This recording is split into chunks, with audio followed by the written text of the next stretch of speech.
સ્વદેશીની વાતો વચ્ચે દેશી પત્રકાર પ્રવીણ સાથે આજે મુલાકાત કરાવી છે. આ ચહેરો તમે દરરોજ જોતા હશો ટીવીની સ્ક્રીન પર, ટીવીના પડદા પર. જ્યારે આ ચહેરાને તમે જોતા હશો ત્યારે ચહેરાના હાવભાવને પણ તમે ઓબ્ઝર્વ કરતા હશો. અને એટલા માટે જ મને આ પ્રવીણ પસંદ છે, કારણ કે પત્રકાર પ્રવીણ જે પ્રકારે પત્રકારત્વ બેબાકીથી કરે છે એ પત્રકારત્વની આ દેશને તાતી જરૂર છે, પરંતુ આ પ્રકારના પત્રકારો ઘટતા જાય છે. શા માટે આ સ્થિતિ પેદા થઈ છે?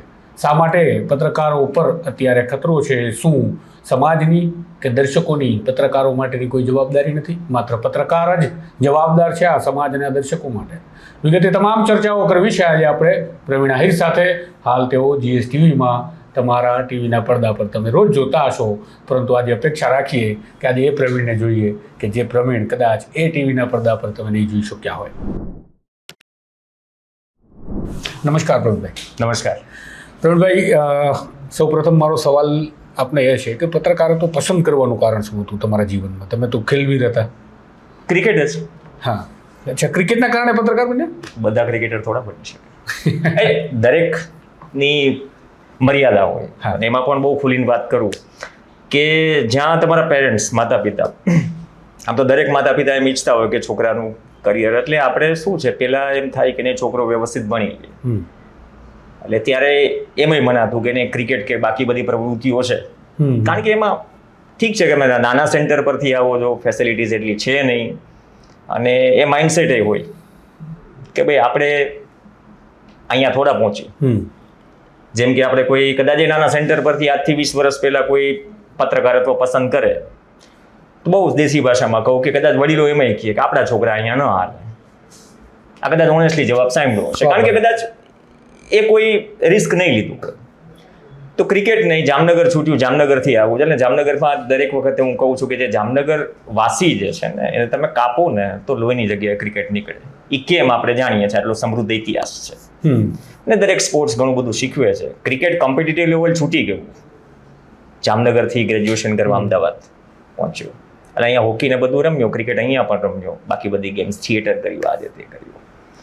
પણ તમને ગમતી વસ્તુ વધારે એક્સપ્લોર ક્યાં કરી શકો? મીડિયા. સેકન્ડ યરથી જ મારો ગોલ હતો કે હું મીડિયામાં જઈશ, સ્પોર્ટ્સ જર્નલિઝમમાં કંઈક કરવું છે, ગમે તે રીતે સ્પોર્ટ્સ સાથે સંકળાયેલું છે. તો એ પહેલું પગથિયું, એટલીસ્ટ એ પહેલી સીડી. પત્રકારત્વ શું છે, એની જવાબદારીઓ શું છે, ચેલેન્જીસ શું છે, એ તો અનુભવ થાય પછી ખબર પડે, જે આપણે કરી રહ્યા છીએ. અનુભવ રોજ થાય છે, અને અનુભવથી જ કદાચ એ કહેવાય કે રખડવાથી નોલેજ વધે. એ જ રીતે પત્રકારત્વનું ખેડાણ કરીએ છીએ તો ખબર પડે છે કે નહીં તમારી પહેલી પ્રાયોરિટી, પહેલો પ્રેમ જે છે ક્રિકેટ છે કે સ્પોર્ટ્સ છે, જે તમારું આવવાનું કારણ આ ફિલ્ડમાં છે. પણ એના કરતાં પણ ઘણી બધી વસ્તુઓ જે છે કે તમે જે જગ્યાએ છો એ જગ્યા પર તમારી પાસેથી અપેક્ષા ઘણી છે. હા, ભલે ઘરે કહેશે કે ભાઈ તમે શું કામ લોહી ઉકાળા કરો છો આટલા બધા, પણ એને લોહી ઉકાળા ન કહેવાય. તમે એક શબ્દ વાપરો, બેબાક. હવે બેબાક તો એ કોમ્પ્લિમેન્ટ તરીકે લઉં છું, પણ આપણે જે કરવાનું એ જ કરી રહ્યા છીએ, કોઈ એક્સ્ટ્રા નથી કરી રહ્યા. ખરેખર એ બેબાક એટલા માટે લાગે છે કે અમુક વિષયમાં અમુક પત્રકારોની મર્યાદા હોય. જેમ આપણે ઘણી વખત વાત કરીએ છીએ કે નોકરી, એની પણ જવાબદારી છે. આપણે જાણીએ છીએ કે આ એક નથી વિષય છેડવો, પણ બહુ ખુલીને વાત કરું કે નાના સેન્ટર ઉપરથી માંડી અથવા તો કોઈ પત્રકારથી માંડી એને અમદાવાદમાં રહીને ઘર ચલાવવું, પ્રામાણિકતાથી કહું છું.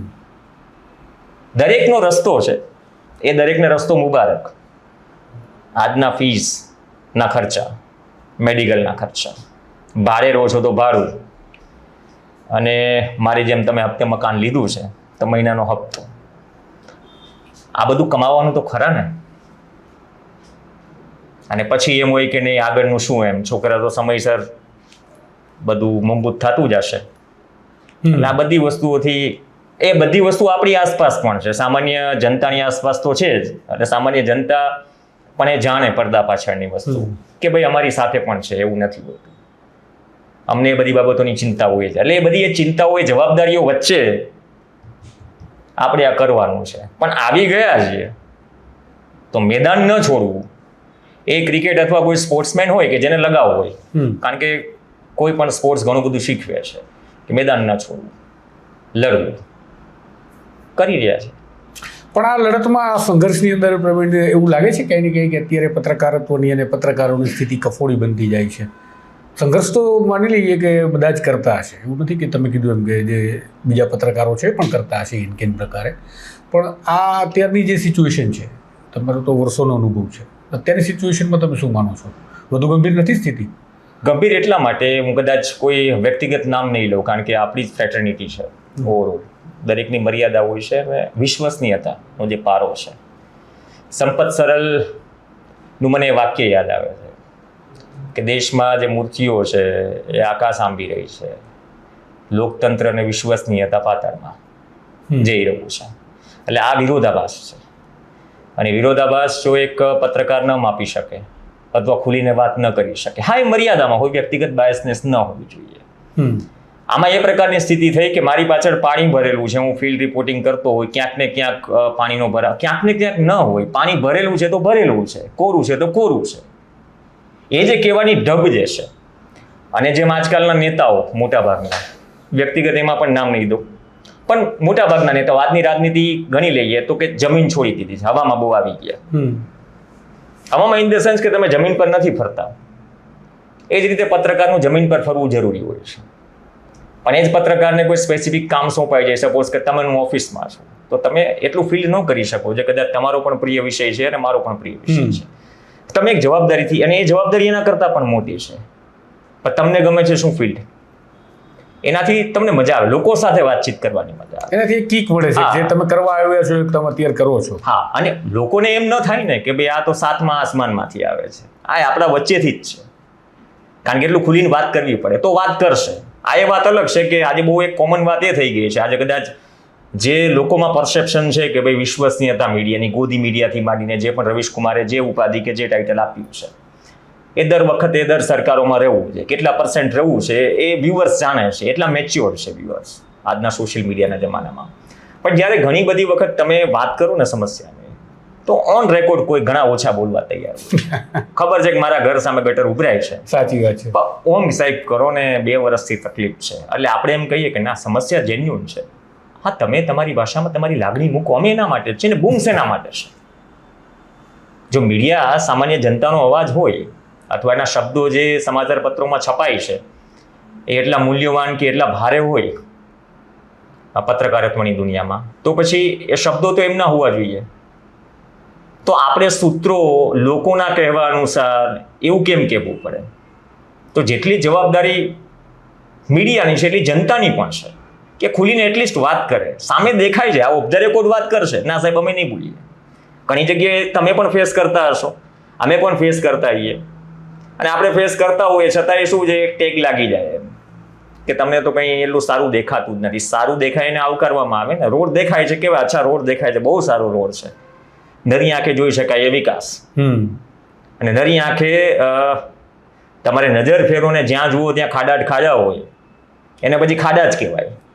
એને એવું ન કહેવાય કે ભાઈ મેઘરાજાએ બહુ હેત વરસાવ્યું છે, ડામર અને કપચી ઝીલી ના છે, એટલું બધું હેત વરસાવ્યું છે આજની ભાષામાં કહીએ. અને કદાચ એટલી અપેક્ષા નહીં હોય કોન્ટ્રાક્ટરને કે આટલું બધું હેત વરસાવશે આ વખતે તો ભાદરવામાં અને શ્રાવણમાં, અને તો એને પછી ખાડો જ કહેવાય, જે આજકાલ આપણે જોઈએ છે. તો આ વસ્તુ છે કોન્ટ્રાડિક્શન, કદાચ એ પત્રકાર તરીકે તમારા રોલમાં પણ છે ને નાગરિક તરીકેના તમારા રોલમાં પણ છે. પહેલા તો એક સારા નાગરિક તો બનવું પડશે ને, એટલે પત્રકારત્વમાંથી એ કદાચ એક નાગરિક, મને મારી જાતને કદાચ હું કેન્દ્રમાં મૂકું, મારું ઉદાહરણ લઈ લો, જો હું નાગરિક જ નહીં હોય, તમે તમારા ઘરના ગેટ નીચે ઉતરો છો, એક સમસ્યા છે, તમે નાગરિક તરીકે જ નહીં બોલો, મારી જ વાત કરું, ચલો મારા ઘરના નીચે ઉતરું છું, પાણી ભરાય છે કે વોટેવર એ સમસ્યા છે, કોર્પોરેટર બાકડા મૂકી જાય છે, જે આજકાલ સિસ્ટમ છે ફલાણા કોર્પોરેટરની ગ્રાન્ટમાંથી. પણ એ જ જગ્યાએ જો વર્ષમાં તમે કેચપીટ સાફ ન કરાવી શકતા હોય, કે માટી ભરાય તો ઘાસ ઉગી જાય, એ સાફ ન કરાવી શકતા હોય, તો પછી એ બાકડાની શું જરૂર છે? બિંદાસ. અને પછી તમે એ જેટલા પણ 200-500 લોકો એ વિસ્તારમાં જે રહે છે, આપણને ખબર છે આપણી સામેથી કે તકલીફ છે, લોકો સમસ્યામાંથી પસાર થાય છે, તો કે પાંચા ઊંચા કરીને આપણે ચાલી જશું, એમ ટૂંકમાં અમે ભોગવી લઈશું. પણ હા, પછી ચૂંટણી આવશે એટલે નેતાઓને ઝૂકીને હારતોરા કરશે, ત્યારે સવાલ કયા અંદાજમાં હોય છે? હું જાત અનુભવથી વાત કરું છું નાગરિક તરીકે, કે સાહેબ જરાક જોજો ને આ પાણી ભરાય છે, હા થઈ જશે એમ. તો 4 વર્ષ એ જ હાલત હોય. અદબ પાડીને કલાકાર હોય કે નાગરિક હોય, અદબ પાડીને પોતાના ઉપર વીતતી પણ હોય ને, તો બસ ન કહેવાય ન રહેવાય. એટલે તમે કીધું એ વાત એ સાચી છે કે પત્રકારનું બૂમ છે જે એમની સામે જ રાખવાનું છે કે નાગરિકોનો અવાજ સંભળાવવો સત્તા સુધી કે તંત્ર સુધી, એ આપણું કામ છે. પણ હવે સમસ્યા એ છે કે નાગરિકો તરફ બૂમ કરો તો નાગરિકો મોઢું ફેરવી લે છે અને પાછા તમને એવું કહેતા હોય છે કે ભાઈ તમે પત્રકાર છો, તમે કંઈ કરી નથી શકતા, તમે શું કરી શકીએ. એટલે હું ઘણી વખત આવો મને બહુ ફોન કોલ થાય, તમને કહું મુખ્યમંત્રી બનું ત્યારની વાત ત્યારે કરીશું, અત્યારે હું માત્ર પત્રકાર છું. એટલે હું તમારા અવાજને ત્યાં પહોંચાડી શકું, પણ તમે બોલો તો, પરંતુ એમાં પણ લોકો નિષ્ફળ થાય છે. તો આ દર્શકોની જે સ્થિતિ છે, આ સ્થિતિ માટે જવાબદાર કોણ? આવું તો પહેલા લોકો તો આવા નહોતા. આપણે પત્રકાર હતા, એવા જ પત્રકારો છીએ, એવા જ બીજા પત્રકારો હતા, અને ત્યારે પણ લોકો હતા, નાગરિકો હતા જ. નાગરિકો ત્યારે બોલતા હતા, આપણે ટીવી પર જોતા હતા, અખબારોમાં વાંચતા હતા. અત્યારે નાગરિકોની અને દર્શકોની આ સ્થિતિ કરવા માટે જવાબદાર કોણ? આ એવું છે, પેલા થાળી હોય ને, આપણે જમવા વાળું કરવા બેસીએ કે બપોરા કરવા બેસીએ આપણી ભાષામાં, તો પેલા શું વિકલ્પ શું હોય? કા રોટલો કા રોટલી, એકાદ શાક હોય, છાશ હોય, સાંજે દૂધ હોય. આપણી સંસ્કૃતિ પ્રમાણે ગામડામાંથી આવીએ તો ખુલ્લીની વાત કરીએ. લિમિટેડ હતું ને, મર્યાદિત હતું, ફિક્સ જ હોય કે ભાઈ આજે શું છે, આજ બનવાનું ખબર છે, આજે થાળીમાં કેટલી બધી વસ્તુઓ છે. એટલે આમાંથી તકલીફ શું છે? આ 10 વાનગીઓ પડી છે, એમાં એ કઈ વાનગીના કારણે મને તકલીફ થઈ છે, એ મારી ડાયજેસ્ટ સિસ્ટમ ગણો કે આપણી પત્રકારત્વની સિસ્ટમ ગણો કે પછી ડેમોક્રેસીની સિસ્ટમ ગણો. મને હું રસ્તામાં આવતો મને એક ઉદાહરણ યાદ આવ્યું, કારણ કે મેળાની સિઝન ચાલે છે ને, હજી મેળો ચાલે છે થાવણતરનો, બરાબર, જેમાં ભાતીગઢ સંસ્કૃતિની બહુ ચર્ચા છે. લાડવા ખાવાની હમણાં સ્પર્ધા યોજાય. ગઈ વખતના જે ચેમ્પિયન હતા 1 લાડવાથી રહી ગયા, એકાદ 2 લાડવાથી. એનો મતલબ એમ નથી ખોરાકે ઘટી ગઈ, પણ એ જ મેળામાં મોતનો કૂવો હોય છે ને. મોતના કૂવામાં જે મોટરસાયકલ ફરે છે એ તો ગતિથી ફરે છે, પણ ફરે છે એટલામાં ને એટલામાં. જ્યાંથી શરૂ થયું હતું મોટરસાયકલ, ઉતરે છે ક્યાં? ત્યાં જ, એ જ જગ્યાએ. બસ હું આ ગણું છું સ્થિતિ, કે તમે એક વસ્તુમાં ઊંડા ઉતરો તો રીલની માફક તમારો અંગૂઠો આમ ખુલે તો નીચે કંઈક બીજું હોય, એ ભૂલાઈ ગયું. આગળની રીલ ભૂતકાળ. એટલે કદાચ લોકો જવાબદારીમાં, કે હું ઘણી વખત કહું છું ને કે 2 છેડા જોડવામાં એટલા વ્યસ્ત છે કે આ બધી વસ્તુઓ દેખાતી જ નથી. એમ થાય કે હવે શું આમાં પડી જાય, ટૂંકમાં સ્વાર્થ થતું જાય છે. એ જે એક માનસિકતા બની ગઈ છે ને, અને બટ ઓબ્વિયસ જમાનો એવો છે, માનસિકતા બની જાય. ઘણી વખત આપણે ગયા અઠવાડિયાના સમાચાર પણ આપણે યાદ ના હોય. ઓલું વચ્ચે એક આવ્યું હતું ને કે કોરોનાની સાઈડ ઇફેક્ટ શું પોસ્ટ કોવિડમાં, એમ કે વાળ ખરવાની, બીપી વધવાની, ડાયાબિટીસ આવી ગઈ. એમાં એક કારણ એ પણ હતું કે લોકોની યાદશક્તિ ઘટી ગઈ. પ્રોમ્પ્ટ કરવું પડે. એ ખબર નહીં, રિસર્ચ થાય તો ખબર પડે. આજકાલ IAPH કે પૂર્વ ડિરેક્ટરો સાથે જે પણ આપણે ચર્ચા કરીએ છીએ, એમ કહીએ છીએ કે ભાઈ આપણે આ બધી વાતો કરીએ છીએ કે રિસર્ચ કરવાના એટલા પૈસા મળતા નથી. એ કરીએ જ ખબર પડે ખરેખર ઘટી છે કે નહીં. પણ એક વસ્તુ છે કે અપેક્ષા ઘટી ગઈ, પોતાની જાતથી અપેક્ષા ઘટી ગઈ છે અત્યારના કિસ્સામાં. લોકો વિચારવા લાગે જીવી લ્યો. હા, અને બીજી વસ્તુ જો તકલીફ એવું નથી કે આપણે જે જગ્યાએ છીએ, હું હમણાં કપાસનો મુદ્દો હું લેવાનો જ હતો, આજે જ કપાસની વાત કરી રહી છે. આપણે ઓફ ધ રેકોર્ડ જે વાત કરતા હતા, આપણે જે વાત મૂકીએ છીએ લોકો સામે, તેમાં વર્ક તો દરેક છે સાંભળવા માટે. પણ અત્યારે જે પરિસ્થિતિ થઈ ગઈ છે, કહેવાય છે ખેતી પ્રધાન દેશ, આપણે જે સ્વદેશીનો નારો ચાલે છે, તમે સ્વદેશીથી શરૂઆત કરી, તો ભાઈ આપણે કપાસ ઇમ્પોર્ટ કેમ કરીએ છીએ? ચીનિંગ માટે, સ્પિનિંગ માટે. હમણાં ડૉક્ટર જયનારાયણભાઈ વ્યાસ સાથેની ચર્ચામાં મને એવો જવાબ આપ્યો. એમનું તર્ક એવું હતું કે ભાઈ તકલીફ ત્યાં ફેક્ટરી લેવલે છે, પ્રોડક્શન લેવલે, તો તમે એને સબસિડી આપી દો ને, અહીંયા તકલીફ છે તો એ છે જ જોગવાઈ. તમે બાકી બધા ખેડૂતોને શું કામ હેરાન કરો છો? પાડાના વાગે પખાલીને ડામ, પાડાના વાગે પખાલીને ડામ. અને પખાલી કેમ દર વખતે ખેડૂત હોય છે, સામાન્ય જનતા હોય છે.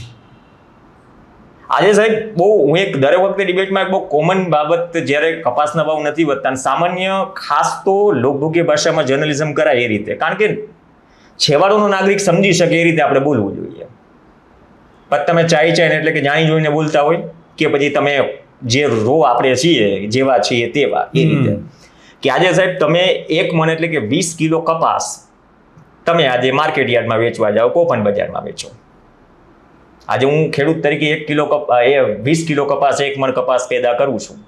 એમાંથી જે મને પૈસા મળે છે, એ પૈસાથી શું હું સક્ષમ છું કે મારે 2 ગાય કે ભેંસ બાંધેલી છે ઘરે? કારણ કે પશુપાલન અને ખેતી બે એકબીજાથી પૂરક છે. શું એનું ખોનું જે બાચકું છે, ગુણી છે, એ ખરીદી શકું છું 1 મણ કપાસના પૈસાથી? અથવા તો શહેરમાં આવી જાઉં. હમણાં બહુ છે ને કે સિંગ તેલ આમ મોંઘું, કપાસિયા ખવાય તળેલું, જે આપણે રોજ ઝાપટીએ છીએ રેકડીઓ ઉપર નાસ્તામાં ને પેકિંગમાં ને આજકાલ પામ તેલ ની અમુક પર્સન્ટેજ ઇથેનોલની જેમ તો ઓફિશિયલી થઈ જ ગયું છે કે તમે આટલા % ઓફિશિયલી એટલા નાખી શકો. ઓફિશિયલ પછીના બીજા પિનકોડ હોય છે, એ તમારું એક્સ્ટ્રા. હા, એ દરેક જે પ્રોડક્શન કરે છે એ જાણે. પણ શું એ 1 મણ કપાસ વેચીને હું મારા ઘરમાં 15 કિલોનો સિંગ તેલનો ડબ્બો હોય કે તેલનો ડબ્બો એ ખરીદી શકું છું? એટલો ભાવ મને 1 મણ કપાસનું નથી મળતો. આ મેં ઉદાહરણ એટલા માટે આપ્યું કારણ કે આપણે સ્વદેશી અને કૃષિ પ્રધાન દેશની જ વાત કરીએ છીએ, તો એ જ કપાસમાંથી ભાઈ તમારું કોટન કે કપડાં બનવાના છે. હવે આ જે પરિભાષિત થાય છે વ્યાખ્યા, શહેરી વર્ગને જેને ગુઠ્ઠા વીઘામાં ખરેખર લેવા દેવા જ નથી, અથવા તો જેને ખેતી વિશે નથી જાણકારી, અથવા તો એનો વાક પણ નથી, ખેતી એમનો વિષય નથી, એ વિચારે ને કે ઘણી વખત સરકાર જાહેરાત કરે કે ભાઈ આ વખતે અતિવૃષ્ટિ થઈ ગઈ આટલા 1000 કરોડ, આ વખતે અતિવૃષ્ટિ થઈ ગઈ અથવા અનાવૃષ્ટિ થઈ ગઈ તો આટલા લાખ, આ બધું આંકડાઓ સારા લાગે. એટલે એમ થતું હોય છે ને કહો ખેડૂતોને દર 6 મહિને સહાય મળે છે, મોજે દરિયા છે, પછી ઘેડમાં પછી ભલે ડૂબકીઓ લગાવી પડે એમ. ફરી 1500 કરોડ ત્યાંની વાત હતી ને, હા, છતાંય ઘેડ જોઈએ છે. આવો એક દી ઘેડમાં ખબર પડે ઘેડ શું છે. તો આના કારણે જે એક શહેરી વર્ગમાં જે મેસેજ જાય છે, જે કે બિન ખેતી વર્ગ જે છે એમાં બહુ ખરાબ જઈ રહ્યો છે. હું મારા જાત અનુભવથી કહું છું. એક સમય એવો આવશે કે ખેતી અને બિન ખેતી સામે સામે થઈ જશે. પણ ખરેખર પરિસ્થિતિ એ છે કે જે ડૉક્ટર હેમંત કુમાર શાહે એક નોટ્સમાં ટપકાવ્યું છે કે એક સમય આપણે 11% ડ્યુટી હટાવી છે ને કે ઇમ્પોર્ટ ડ્યુટી હટાવી દીધી એમ. 11% ડ્યુટી હટાવી તો આપણી લગભગ 2023-24માં કે 22-23માં જેટલી આપણે ઇમ્પોર્ટ હતી અમેરિકાથી કે બહારથી, જેટલી આયાત હતી એની 1 વર્ષમાં ડબલ થઈ ગઈ વગર ડ્યુટી હટાવી. તો સ્વદેશી ક્યાંથી થયું? ગુજરાત, મહારાષ્ટ્ર આટલો મોટો ફાળો ધરાવે છે પ્રોડક્શનમાં, મધ્યપ્રદેશ એટ સમ એક્સટેન્ટ કદાચ 6%ની આસપાસ, બાકી તો આપણે 25% ઉત્પાદન કરીએ છીએ. વાવેતર ઘટ્યું આ વખતે. કેમ ખેડૂતો કપાસમાંથી વળી ગયા? કેમ વળી ગયા? કંઈક તો મજબૂરી હશે ને. 2014-15ના ભાવ જે બાબા આદમના વખતના, એટલે કહું છું કે 10 વર્ષ, તો 10 વર્ષમાં દેશમાં ઘણું બધું બદલાઈ ગયું હોય, ખેડૂતોની આવક ડબલ જ થઈ ગઈ હોય. 3000 ભાવ હોવા જોઈએ કપાસના. 14-15માં તમે 1300 થી 1500 ભાવ હોય તો આજે 3000 હોવા જોઈએ કે ના હોવા જોઈએ? સામાન્ય ગણતરી. આજે ખેડૂતોના શબ્દો અને લાગણી છે. આજે કેટલા છે? એટલા જ છે. હા, ત્યાં જ. તો આ વસ્તુ સમજવાની જરૂર છે. અસર દરેકને કરશે એવું નથી. સિંગ તેલ બધાને અસર કરશે. બહારથી આવશે તો આપણે કઈ રીતે કમ્પીટ કઈ રીતે કરશું? આજે પત્રકારત્વ કે અથવા આપણે એઆઈની જ વાત થઈ રહી છે કે ટેકનોલોજી, સમય સાથે ટેકનોલોજીનો તાલમેલ હોવો જોઈએ. પણ એક ઓલી ચર્ચા શરૂ થાય ને કે ભાઈ 4 જણાનું કામ એક જ જણો કરે છે, બહુ સારી વાત છે, અસર તો કરશે ને. એમાં પછી એ વર્ગ કે ફિલ્ડ નહીં જુએ, ક્રિએટિવિટી નહીં જુએ દરેક ક્ષેત્રમાં. હા, એમાં બધા વિસાવદર પેરિસ હોય કે ના હોય, એઆઈમાં તમે બનાવી શકો. એના બાયપાસ ઉપર તમે એઆઈની મદદથી એફિલ ટાવર ઊભો કરી શકો. કદાચ આજની રાજનીતિની કે વર્તમાન સ્થિતિની કદાચ આ જ પરિકલ્પના છે એઆઈ જેવી કે નથી એ દેખાડો.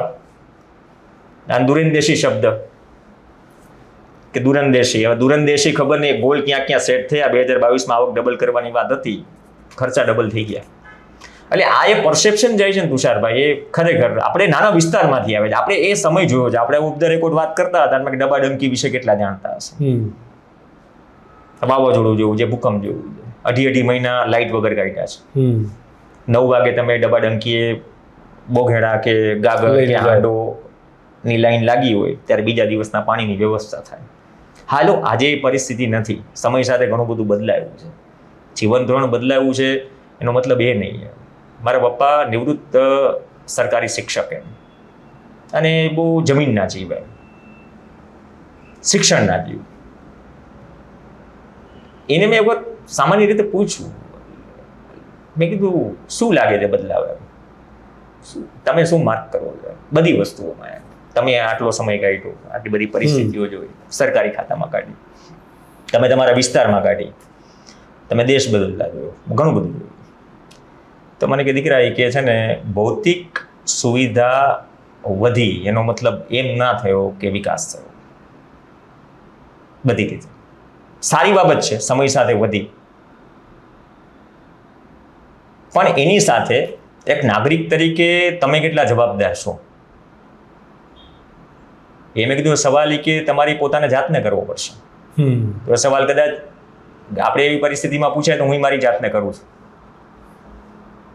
લોકો એ પણ કરું. આપણે જો કે સલાહ દેવા નથી બેઠા, પણ આ પેટ છૂટી વાત છે, આ તો કોઈ એવો હેવી ઇન્ટરવ્યુ નથી, પણ ખુલીને વાત કરી શકે. પણ તમે જેમ કીધું એમ પ્રવીણ કે આ સ્થિતિમાં આદર્શ નાગરિકો થવું ખૂબ જરૂરી છે. આદર્શ હોવાની સાથે એક તો પેલા પોતાની જ સમસ્યા, બીજાની સમસ્યા માટે લડો કે ન લડો, પોતાની સમસ્યા માટે બોલવું જરૂરી છે. પણ આપણે મીડિયાની અંદર જે આપણે બંને જાણીએ છીએ દર્શકો નથી જાણતા કે એક મીડિયા એવું છે કે જે ખરેખર એન્ટી એસ્ટાબ્લિશમેન્ટ છે, અને બીજું એક મીડિયા છે કે જેને એસ્ટાબ્લિશ પોતે જ એવી રીતે પેદા કરે છે કે એન્ટી એસ્ટાબ્લિશમેન્ટ દેખાવાનો દોડ કરે. તો નાગરિકો કે દર્શકો ઓળખી કઈ રીતે શકશે? એ પણ આપણે થોડી વાત કરવી જોઈએ. કન્ફ્યુઝ કરી દે લોકોને. રોજ તમારું સ્ટેન્ડ બદલાય એટલે કન્ફ્યુઝ થઈ જાય જનતા. હા, સોશિયલ મીડિયા પર નથી થતું. એક દિવસ કોઈ પત્રકારને કે કોઈ નેતા સામે કદાચ બડાપો ઠાલવે, બીજા દિવસે કદાચ વાહ વાહ વાહ વાહ થાય. એ આઈટી સેલ કેટલું હોય છે, એમાં પર્સનલ માણસો કેટલા હોય છે, જનતા કેટલી હોય છે, કાઉન્ટ નથી કરી શકાતું. પણ જમીન પર જાય તો ખબર પડે. બહુ સારી વાત કરી કે એન્ટી એસ્ટાબ્લિશમેન્ટ. કદાચ મીડિયા કોને કહેવાય, પત્રકાર કોને કહેવાય, સત્તાને સવાલ કરે ને સીધી રીતે.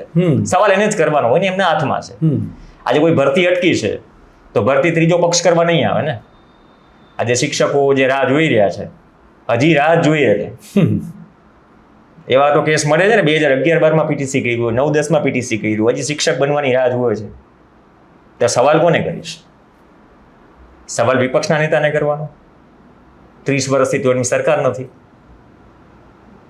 અને બીજી વાત કે એન્ટી એસ્ટાબ્લિશમેન્ટ સામે જે રીતે એક બેનર કે અથવા એક સ્ટેન્ડ ઊભું કરવામાં આવે કે ના ભાઈ સવાલ કરે છે પણ કૂણું એમ વચ્ચે રહીને વચ્ચેનો રસ્તો. આ વચ્ચેનો રસ્તો કેવો હોય? ન્યુટ્રલ એટલે શું એમ? હા, ન્યુટ્રલ હોવું જરૂરી છે. ઉદાહરણ તરીકે એવો એકાદો સવાલ. હા, હું લંપીનું ઉદાહરણ આપું. 2021-22 કિસ્સો ખબર છે. હવે તમે આટલી મોટી ઘટનાને તમે ઓવરલેપ કઈ રીતે કરી શકો? કાં તો તમે ચલાવો જ નહીં કચ્છમાં. હવે એ સમયે તમને કેસીસને સમાચારો બધા મળે, લોકોને ખબર પડે અચ્છા કોઈ લંપી જેવું કંઈક નવું આવ્યું છે, ગાયોને થાય છે ને ગાયો ઘણા કિસ્સામાં મરે છે. પણ સ્થિતિ એકદમ વિપરીત હતી. સમાચારો ચાલે બધી જ જગ્યાએ છૂટા છવાયા, પણ જે સ્થિતિ હતી એ સ્થિતિ એક લેવલે લાગી ગઈ કે ગ્રાઉન્ડ ઉપર ભાઈ અઘરી સ્થિતિ છે, તો એનો ફ્લો ઓછો થઈ ગયો સમાવ. પછી આપણે કહી શકીએ એટલે સ્ક્રીન ઉપર ફ્લો ઓછો થાય તો એક ગામ કે વિસ્તાર કે જિલ્લા પૂરતો એ મર્યાદિત હોય. સોશિયલ મીડિયા થકી ખબર પડે કે ભાઈ આવું છે, અને એમાં રોજ આંકડાઓ અલગ અલગ સંભળાતા હોય. તો આ કિસ્સામાં તમે આપણે એક રીતે માનીએ કે એન્ટી એસ્ટાબ્લિશમેન્ટ છે એવો ઢોર કરવાનો છે કે નહીં. અમે સવાલ તો પૂછીએ, બધા બોલે છે, બધા જ પત્રકારો આપણા જ મિત્રો છે બધા. એવું નથી કે હું તમે જ પત્રકારત્વ કરીએ છીએ, ઘણા બધા મિત્રો જે સારું કામ કરે છે. પણ એમાં જે વસ્તુ સરકારી અધિકારીઓ આંકડા આવે ને વધાવી જ લેવાના, ખાલી એનું વર્ઝન રજૂ કરી દેવાનું, વર્ઝન સામે સવાલ નહીં કરવાનો, એ ઢોર છે.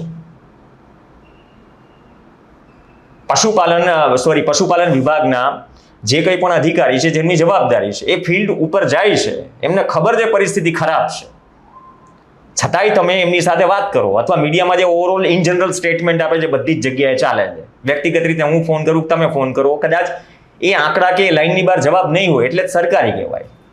હા, સરકારી ધૂન તો હમણાં બની ને, બાકી સરકારી સિસ્ટમ તો ઘણી પહેલાથી ચાલે છે. એ બસ એ છે. હવે એ વર્ઝન ચલાવી દેવાનું, બસ પતી ગયું ત્યાંથી પિક્ચર. અમે અમારી જવાબદારી નિભાવી દીધી. જો આ તકલીફ છે, સરકારના અધિકારી જઈ આવ્યા, પતી. ત્યાંથી શું આપણો રોલ પતી જાય છે. સાહેબ નહીં માનો ત્યારે હું સોર્સનું નામ નહીં દઉં, કારણ કે એને તકલીફ થશે. ગોડ ગિફ્ટલી હું એક વ્યક્તિનું નામ લઈશ, આશુતોષ વ્યાસ. મારા સિનિયર, મારા ગુરુ ગણો, તમે જે ગણો એ મને દોડાવે. એ સક્ષમ, એને ખબર છે કે આને મારે અહીંયા દોડાવવો છે, અને એ સ્ટુડિયોમાં હોય એટલે એ કોઈ ચિંતા ના હોય, એ સંભાળી લે. એટલે એમની રાત્રે મને ફોન આવે છે, થોડીક વાત 1-1.5 મિનિટ લાંબી છે. મને કે ભાઈ શું છે આ લંપીનું? એમ લંપી તો મેં કીધું બહુ ખતરનાક સ્તરે છે. મેં કીધું જામનગરના અમુક પોકેટ્સમાં, કચ્છમાં, ઉત્તર ગુજરાતના અમુક તાલુકાઓમાં, અહીંયાથી જો આપણે રોલમાં આવીએ તો મને કે આપણે કાલ કંઈ કરી શકાય? મેં કીધું આ ઇસ્યુ તો બહુ મોટો છે. મેં કીધું આપણે સ્ટોરીઝ ગ્રાસરૂટ ઉપરથી મંગાવી શકાય, અને આપણી પણ મર્યાદા હોય. દરેક જગ્યાએ કચ્છમાં અમે કલેક્ટર નથી પહોંચી શકતા દરેક જગ્યાએ, તો મીડિયા ક્યાંથી પહોંચવાનું? વોટ્સએપ થકી પહોંચે. સાચી વાત. જે હોય આપણે આપણી વાટકી વ્યવહારમાં જે ઇન્ફોર્મેશન આવે લઈ લેવાની. તો મેં કીધું કંઈક કરીએ. મને કે કચ્છમાં કેવું છે? મેં કચ્છમાં સ્થિતિ ખરાબ છે. મારી પાસે જે મીન્સ કે હું વાતચીત ગ્રાસરૂટ ઉપર કરું છું, નાના નાના સેન્ટર ઉપર, અને વિશ્વાસથી આપણને લોકો ફોન કરતા હોય, સાહેબ જરાક આ છે, આ છે, આ છે, જો આ લોકો કોઈ યાર ટચ નથી કરતા. અને એ પેલા કદાચ કચ્છનું તમે જુઓ તો મીડિયામાં તો પ્રતિનિધિત્વ નહીં હોય. કોઈ ગેસ્ટ બેસતા હોય, તમે માર્ક કરો 2021-22 પહેલા, કે કોઈ ઇસ્યુ ઉપર ગેસ્ટ બેસતા હોય, કોઈ એક્સપર્ટ બેસતા હોય, મેઇન સ્ટ્રીમ મીડિયાની વાત કરું. એટલે ત્યારે એવું પ્લાનિંગ કર્યું કે મેં કીધું એક કામ કરો, મને 5 મિનિટ આપો. મેં મારા સોર્સને ફોન કર્યો. મેં કીધું ઓવરઓલ શું છે એમ કચ્છમાં, એમ શું અત્યારે શું સ્થિતિ છે? આ લોકો તો કારણ કે CJ ચાવડાના વાઇફને આઈ થિંક પશુપાલન વિભાગના નિયામક, ના મને ખ્યાલ નથી. હા એ કોઈ છે, એ જ હતા આઈ થિંક. એમની સાથે બી મેં વાત કરી કે તમે કચ્છ જઈને આવ્યા છો, શું સ્થિતિ છે, આ છે, તે છે. બધું કરી નાખ્યું. તો મને ગ્રાસરૂટ ઉપરથી એવું જાણવા મળ્યું, સાહેબ તમે કે આવો, ખાલી એક દિવસ આવો, ખાલી એક જગ્યાએ આવો, પછી મને કહેજો. શ્યોર? મને કે હા તમારે આવવા જેવું છે. હવે જો આટલી લાગણીથી કે આમ પેઇનફુલ અવાજમાં એક વ્યક્તિ વાત કરતો હોય તો બટ ઓબ્વિયસ એ બહુ જમીનથી જોડાયેલો માણસ છે, અને સામે જોવું છે. ઠીક, વાંધો નહીં. હું 12 વાગે અચાનક કચ્છ નીકળી ગયો. સવારે ગયો, આ સવારે વ્યક્તિ મળે છે, હું જગ્યાએ જાઉં છું. એ જગ્યા છે મુન્દ્રા તાલુકાની મોટી ભૂતપુર ગામની બાજુમાં, તમે હાઈવેથી નજીક થોડાક ઉતરો. પહેલાં મેં એમ વિચાર્યું હતું કે આપણી એક સ્ક્રીનની મર્યાદા હોય કે આપણે બ્રોડકાસ્ટિંગમાં કોઈ ઇસ્યુ ન પડે, સ્ટ્રાઇક ન આવે, અથવા તો ચેનલને કોઈ નોટિસ ન આવે, તો અમુક વસ્તુઓ બ્લર કરવી પડે. તો એક એ પરસેપ્શનથી મેં વિચાર્યું, મેં કીધું આપણે સિમ્બોલિક શોર્ટ્સ બનાવવા છે, કારણ કે મને મૃતદેહ જોવા મળવાના છે જો હું એ સાઇટ ઉપર જાઉં છું. તો ગાયની આંખ કે એના સિંગ કે સિમ્બોલિક શોર્ટ્સ હું બનાવીશ. અમારે વાતચીત બી એ રીતે થાય. હું અહીંયા ગયો ને એટલે પતી ગયું, કારણ કે પત્રકારે મશીન નથી હોતો, એમાં લાગણી હોય એમ. એટલે હું હલી ગયો, રૂવાડા ઊભા થઈ ગયા લિટરલી, કે આ તો યાર આટલી ખરાબ સ્થિતિ એમ. ત્યારે આઈ થિંક 1200-1400ની આસપાસ સરકારી આંકડો હતો આખા ગુજરાતનો. અચ્છા. બસ ત્યાંથી ચેપ્ટર પૂરું થઈ ગયું મેઇન સ્ટ્રીમ મીડિયાનું. કોઈ આગળ એટલી ખાસી વાત થઈ નહીં. ત્યાં જોયું, ખાલી હું અડધે સુધી જ ફરી, હજી અંદર ગયો નહોતો એમ, કારણ કે સ્મેલ એટલી હતી. તો મેં કીધું હવે અંદર જવા જેવી સ્થિતિ જ નથી. અને જ્યાં હું ફરતા હતા ત્યાં ઓલમોસ્ટ દાટેલું હતું બધું, બાવડાઓમાં જગ્યા હતી, ઉપર પક્ષીઓ ઉગતા હોય, ખ્યાલ આવે કદાચ રિપોર્ટ તમે જોયો હશે, અંદાજો આવે, કારણ કે છેક સુધી તો આ પરિસ્થિતિ હતી. મેં કંઈ ના વિચાર્યું, 1.5 મિનિટ હું હેંગ થઈ ગયો. પછી મેં વિચાર્યું જે છે ને રિપોર્ટ કરવું છે, જેટલું ચાલે જેવું ચાલે. અને ઓનેસ્ટલી ગુજરાત સમાચાર GSTVમાં એ ફ્રીડમ છે આટલા સેન્સિટિવ મુદ્દા ઉપર, કે ખરેખર જેન્યુન છે, જે તકલીફ છે તમે ચલાવી શકો, પછી જે થાય. મને સ્ટેન્ડ તો પછી લેવાની વાત હતી. હું અહીંયા ગયો છું ને આ પરિસ્થિતિ હતી, એટલે મને એકને જ જાણ હતી. એટલે કેમેરામેન અમારા વિરેન્દ્રસિંહ ભાટી આજકાલ રિપોર્ટર છે, કેમેરામેનમાંથી રિપોર્ટર, એટલે બંને એ જીગરવાળા માણસ એમ, પૂછી જાય એટલે કોઈ ચિંતા નહોતી. મેં રોલિંગ કર, કોઈ પણ આવે બંધ ના કરતો. અને મને ખબર નહોતી અંદર શું પરિસ્થિતિ છે. પરિસ્થિતિ એવી થઈ કે જે સરકારી આંકડો 1400 હતો ને, કદાચ લગભગ 3500થી ઉપર મૃતદેહ એક જ જગ્યાએ એક સાઇટ ઉપર જ હતા, એક ગામમાં. તો આ કેટલું મોટું કોન્ટ્રાડિક્શન.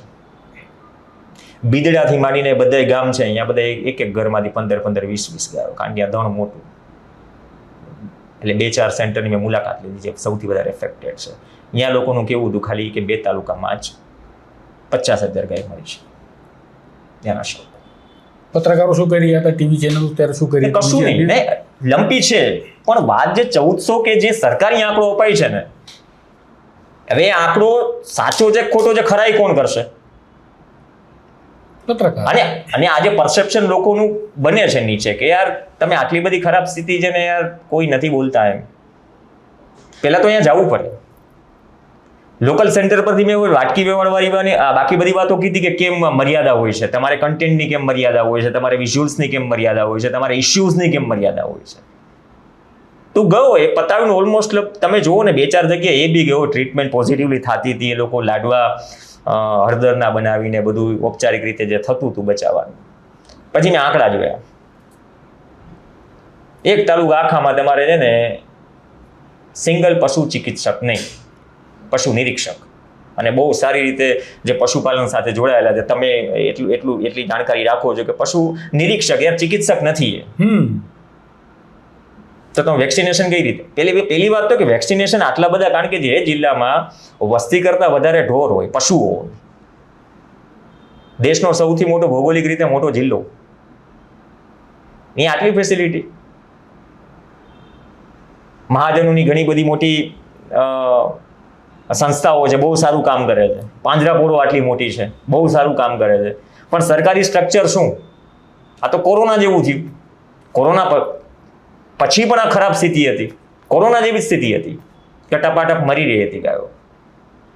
જે સદ્ધર હતા એ પોતાની રીતે વેક્સિન લગાવી દીધી. એવા મને મનફરા પાંજરાપોળ, જે ચોબારી ભચાઉ તાલુકાનું છે, મનફરા પાંજરાપોળ બહુ મોટી પાંજરાપોળ છે, લાડવા બહુ વખણાય મુંબઈ જાય. એટલે મેં પોઝિટિવ પણ રિટર્નમાં સ્ટોરી કરી કે લોકો એટલા સક્ષમ હતા તો વેક્સિન જાતે આપી દીધી. વેક્સિનથી રામ ભરોસે જ હતા અને પછી ઓવરઓલ બધું જ થઈ ગયું. હવે આ વસ્તુ મેં રિપોર્ટ કર્યા પછી આશુતોષભાઈ હું રિટર્ન મને કે કેવું રહ્યું, શું સ્થિતિ છે? મેં કીધું મને ખબર નહીં, ટીલ લેટ. કારણ કે 15-20 મિનિટનું જે પસાર કર્યું હું કદાચ વોમિટ થાય એવી સ્થિતિ, રૂમાલ બાંધીને રિપોર્ટ કરું છું ઓવરઓલ. તમે જોઈ લેજો ને, મને એકચ્યુઅલી ખબર બી નહોતી. એ પછી આવીને પછી એને જોયું એટલે હું બાકી ઉજાગરા હતા 2 રાતના, એટલે મને કે હવે તું આરામ કરે. જોયા પછી એવો નિર્ણય લેવાયો કે આ તો બહુ ખતરનાક છે અને આપણે બ્લર વગર ચલાવીશું, ભલે જે થવું એ થાય. જે વાસ્તવિકતા છે. એટલે અમારા સાહેબે સ્ટેન્ડ લીધું કે ના, આ જે વાસ્તવિકતા છે, સત્ય છે, દેખાડો. દેખાડ્યું ને અમે આખો દિવસ ચલાવ્યું, 9 થી સાંજે 6 વાગ્યા સુધી, 7 વાગ્યા સુધી. ત્યાં સુધી બધા ચૂપ હતા. ચૂપ ઇન ધ સેન્સ કે એ રીતે ચૂપ એમ. તમે સવાલ તો કરો. ત્યારે મને એક કિસ્સો યાદ આવે છે. ત્યારે શિવજીભાઈ બરાડિયાને તમે ઓળખતા હશો, જે છે ભારતીય કિસાન સંઘ બધી રીતે. એટલે શિવજીભાઈએ કિસ્સો મને કીધો, મને કે એ જે સમય જ્યારે રિપોર્ટ ચાલતો હતો 3-4 કલાકમાં રાઘોજીભાઈ પટેલે પ્રેસ કોન્ફરન્સ કરવી પડી હતી એ રિપોર્ટમાં, કે ના આટલી બધી સ્થિતિ ખરાબ છે તો સારું ચિત્ર કેમ દેખાડો છો, ઉપર કેમ સારું પહોંચે છે, સરકારને ખબર નથી, અધિકારીઓ શું ટોપી પહેરાવે છે, તમે એમ કહો છો ઉપર સુધી દિલ્હી સુધી મોનિટરિંગ થાય છે, તમે ઉપર સુધી ખોટી માહિતી મોકલાવો છો, એ તો ઘરે ઉતરે નહીં વાત. આઈબી આટલું મોટું તંત્ર છે. ત્યારે રાઘવજીભાઈ પટેલા શિવજીભાઈના શબ્દો જેને પૂછે છે કે બે આ ખરેખર આવું છે, તો કે આ એ સાચું છે પ્રવીણભાઈ, કે આ રિપોર્ટ વોટ એવર સાચો છે, જગ્યા તમે જુઓ, અમારા બધા તાલુકાઓમાં આ ઇસ્યુ છે. તો આટલું બધું કર્યા પછી એ સ્ટેન્ડ લેવું, હું એમ કહું છું. તમે કીધું ને કે એન્ટી એસ્ટાબ્લિશમેન્ટ, હવે એન્ટી એસ્ટાબ્લિશમેન્ટ ન થયું અને બીજા દિવસે સીએમને જવું પડ્યું. સીએમ ગયા, ત્યારે અમે ગયા કે આપણા કારણે જાય છે, પણ પોઝિટિવ વાત એ છે ગયા તો કંઈક થઈ રહ્યું છે. હવે જે અધિકારી જઈને આવી ગયા અને પછી જે આંકડા દઈ દીધા એવું તો નહીં થાય, એટલીસ્ટ જે થાય છે. પણ આ વાસ્તવિકતાનો જ્યારે ચહેરો બતાવીએ ત્યારે જોખમ પણ વધતું જાય છે. ટૂંકમાં હમણાં અમદાવાદ પોલીસને ડ્રોનથી દારૂ બતાવ્યો, દારૂનો અડ્ડો, તો એક પત્રકારને 2 કેસ સહન કરવા પડે છે.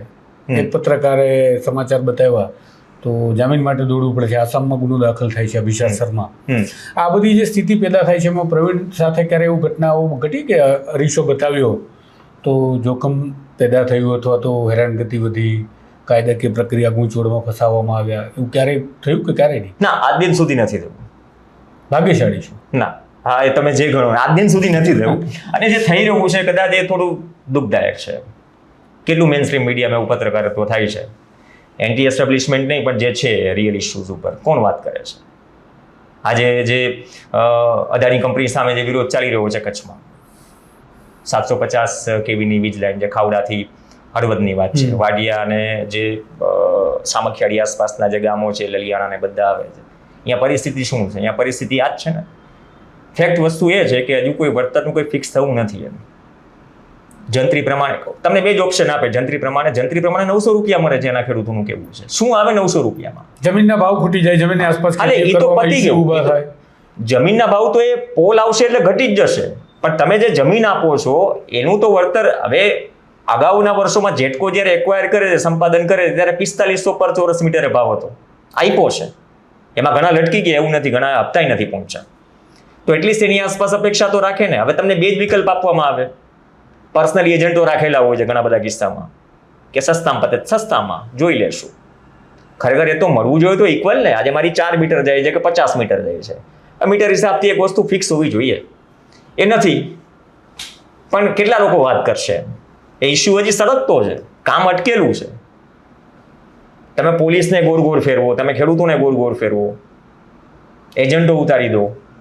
પણ પ્રવીણ, એક એ ફાયદો પણ મળતો હોય તમને કે તમે આટલું મોટું પ્લેટફોર્મ છે એને હોસ્ટ કરો છો. જીએસટીવી જેટલું મોટું માધ્યમ વર્ષો જૂનું, તો આ બધાના કારણે કદાચ તમને પરેશાની ન થતી હોય. પરંતુ જે ઇન્ડિપેન્ડન્ટ જર્નલિઝમ હવે કરી રહ્યા છે, કારણ કે માધ્યમોએ જે નથી એમને કરવાનું છે એ નથી કરતા, જે નથી કરવાનું એ બધું કરે છે. 4 વાગ્યાના સ્લોટમાં રીલ બતાવો, ગીત બતાવો, સવારે ભજન, સંધ્યા, આ બધું જ બતાવે છે. પણ જે બતાવવાનું છે માધ્યમ નથી બતાવતા, તો ઇન્ડિપેન્ડન્ટ જર્નલિસ્ટો નીકળ્યા. તો એમના માટે જ કદાચ એ ટાર્ગેટ બનતા હશે કે એકલો છે તો ટાર્ગેટ બનાવીએ, એવું બનતું હશે. કદાચ એવું પણ બને. અને ઘણી વખત તમે સત્તાને અનુરૂપ નથી, આ બધા જ કેસમાં લાગુ પડે તો કદાચ તકલીફ તો થવાની. કોને સત્તાને અનુરૂપ તો તમે નથી એવું પણ છે નહીં. હા, ના એવું નહીં, પણ એ બેનર મોટું છે. અને બીજી વાત એક સાંઠ છે. અને ત્રીજી વસ્તુ એ કે એક જે પરસેપ્શન આવે છે, અમારી બહુ પોલિસી ક્લિયર છે, અમે કોઈ દિવસ પર્સનલી પણ ટાર્ગેટ નથી કરતા. ઇસ્યુ છે, ઇસ્યુ બેઝ જર્નલિઝમ ચાલ્યા કરે. અને ફેક્ટ રજૂ કરવાની એને કદાચ કોઈ બી ચેલેન્જ કરી શકે ને કે આ છે કે નથી. આજે 11% કપાસ પર ડ્યુટી હટાવી તો ફેક્ટ છે, આ કેન્દ્ર સરકારનો નિર્ણય છે. અને આપણે એમ કહીએ કે આપણે સ્વદેશીની વાત કરીએ છીએ, જો કપાસની આયાત ડબલ થઈ જતી હોય તો આ સ્વદેશીનો નારો કોન્ફ્લિક્ટ નથી થતો? આ ખુદ સરકારી આંકડા દર્શાવે છે. શેના સ્વદેશી? તમે જે ગગજીભાઈ વાળા વિડીયોમાં જે વાત કરી કે એક ઉદાહરણ આપ્યું પેનથી માંડીને ગાડીથી લઈને, પહેલા આત્મનિર્ભર અને સ્વદેશીની વ્યાખ્યા કદાચ આપણે ફિટ તો કરવી પડશે ને. સવારથી ઉઠીએ સાંજ સુધી કઈ વસ્તુ આપણી વેપાર ખાત કેટલી છે, આપણી ફાર્માસ્યુટિકલમાં ચાઇનાથી કેટલું રો મટીરિયલ દવાઓ માટે આવે છે. ચાઇના નંબર 1 ટ્રેડિંગ પાર્ટનર છે ને આપણે. હવે એપ ઇન્સ્ટોલ કરીએ, બધી વસ્તુ બરાબર. દેશભક્ત હું પણ છું, તમે પણ છો. અને દેશભક્તિ એવી છે કે ભાઈ છાતી ફાડીને દેખાડવાની જરૂર નથી, એ દરેક વ્યક્તિ હોય જ. અને દેશભક્તિ એ પણ છે કે આ દેશમાં છેલ્લા એનએસઓના આંકડા પ્રમાણે ખેડૂતની પ્રતિ દિવસની આવક સરેરાશ 27 રૂપિયા છે. આ સરકારી એનએસઓનો આંકડો છે ને. સરકારી એજન્સીમાં કે સરકારી વિભાગમાં કોઈ એનએસઓ કે આંકડો આપે છે, એ અધિકારીની અચાનક બદલી થઈ જાય, પગલાં લેવાય, એ પણ કિસ્સાઓ છે ને. ઓન રેકોર્ડ છે. તો જે ઓન રેકોર્ડ છે એમાં જુઓ ને તો લગાવીને વાત કરવાની શું જરૂર છે? પણ પ્રવીણ, તમે વાત કરી જે સરકારી આંકડાની, એનએસઓના જે આંકડાની, કે જે પોતે જ બયાન કરી દેતા હોય છે કે ખરેખર પત્રકારને કંઈ કરવાનું જ નથી, એ આંકડા જ બતાવીને ખાલી લોકોની સામે વાસ્તવિકતા આપવાની છે. તો દેશની અંદર જ્યારે પ્રધાનમંત્રી પોતે કહેતા હોય કે 80 કરોડ કરતાં વધારે લોકોને મફત અનાજ આપીએ છીએ, તો આ સ્થિતિની અંદર દેશની સ્થિતિ કેવી હશે કે જે દેશમાં પૂર્ણ વસ્તી મફત અનાજ ઉપર નિર્ભર છે અને આપણે વિકાસની ગુલબાંગો ફેંકીએ છીએ? તો પત્રકારો ક્યાંક આ વાતને ભેટ તરીકે બતાવે છે કે 80 કરોડ લોકોને પ્રધાનમંત્રી ઉપકાર કરે છે, મુખ્યમંત્રી ઉપકાર કરે છે. આમ તો એક્ટ છે આપણો NFSA, national food security act, જે મનમોહન સિંહની સરકારમાં આવ્યું. Bread to food. હા, કે માણસને જમવા માટે ભોજન મળવું જોઈએ, એનો અધિકાર છે, એના માટે રાશન આપવું પડે. તો આપણે આ સ્થિતિને બયા બીજી રીતે કરીએ છીએ, ભેટ તરીકે, સોગાદ તરીકે, તમને ઉપહાર મળે છે નાગરિકો. તો ક્યાંક ને ક્યાંક અહીંયા પણ પત્રકારત્વનો લોચો નથી દેખાતો? જય જવાન જય કિસાન અથવા લાલ બહાદુર શાસ્ત્રીને જેને વાંચ્યા છે કે તાશ્કંદ ફાઇલ સુધી જ જેને સીમિત રાખ્યા છે, કદાચ એનાથી બહાર વસ્તુ એ છે કે ભાઈ આપણે એક સમય ઇમ્પોર્ટ કરતા ને નભતા બહારના ઘઉં ઉપર, કઈ પ્રકારના ઘઉં ઉપર, જે ભૂસા પશુઓને ખવડાવતા, લાલ ઘઉં. એમાંથી આપણે હરિત ક્રાંતિ થાય છે. આ દેશનો ખેડૂત તમને એ રીતે સક્ષમ બનાવે છે કે કોઈ સરકાર 140 કરોડના દેશમાં 80 કરોડને 5 કિલો મફત અનાજ આપવાનો દાવો કરી શકે. કોના દમ પર? આ દેશના ખેડૂતના દમ પર. અને એ દેશનો ખેડૂત ત્યાં જમીન સંપાદનમાં પોતાનો હક ન માંગી શકે. આ જે ઇમ્પોર્ટ ડ્યુટી છે હટાવવાની વાત ન કરી શકે. બીજી વસ્તુ એ મેં 2015-16નો એક આંકડો હતો, હું ન ભૂલતો હોઉં તો, સંસદનો આંકડો છે. મને થોડો ઇન્ટરેસ્ટ ખરા કે સંસદમાં જ્યારે બહુ આંકડાકીય માહિતી પૂછાય એને જવાબ શું મળે છે. FCO, food corporation of India, જ્યાંથી આ 5 કિલો અનાજ આવે છે, એ સમયે 4 લાખ કરોડ ડાઉનમાં હતું ફૂડ કોર્પોરેશન ઓફ ઇન્ડિયા, જે ગોડાઉન્સમાં અનાજ સ્ટોર થાય છે અને સરકાર ઉપલબ્ધિ ગણાવે છે કે અમે 5 કિલો અનાજ 80 કરોડને આપીએ છીએ. અને વર્ષમાં એ સરકારી આંકડા મુજબ ચીન બી છે એમાં, પણ એમાં ભારતમાં લગભગ 5 થી 6 કરોડ ટન 5 થી 6 કરોડ ટન અનાજ એક વર્ષમાં. ગોડાઉનમાં ઠીકઠાક સુવિધા ન હોવાના અભાવે, અનાજ પલળવાના અભાવે, ઉંદરના અભાવે કે અન્ય કારણો આટલું વેસ્ટ જાય છે. 6 કરોડ ટન આ સરકારી આંકડો. ચીન પછી આપણે બીજા નંબરે છીએ. ફૂડ કોર્પોરેશન ઓફ ઇન્ડિયા જો 4 લાખ કરોડ માઇનસમાં હોય, જે તે સમયે 1500નો લોકસભાનો આંકડો છે, તો એ પછી સુધારો કેટલો થયો? આ સરકારોની નિષ્ફળતા છે. એક તમને ખ્યાલ હશે, અમદાવાદની આસપાસનું નામ ભૂલી ગયું, કે વાવાઝોડા કે દૂરથી પવન આવ્યો તો એક ગોડાઉનનું પતરું ઉડી ગયું, મહિના દી સુધી ખબર જ નહોતી. અનાજ પલળે છે. પછી નિષ્ણાંતો એમ પણ કહે છે કે પલળવા એટલે દેવાય છે કે બિયરની ફેક્ટરીમાં જાય, ઘઉં ખાસ કરીને. હવે એ ક્રોનોલોજી શું છે બહુ નીચે રીતે લોકો જાણે છે.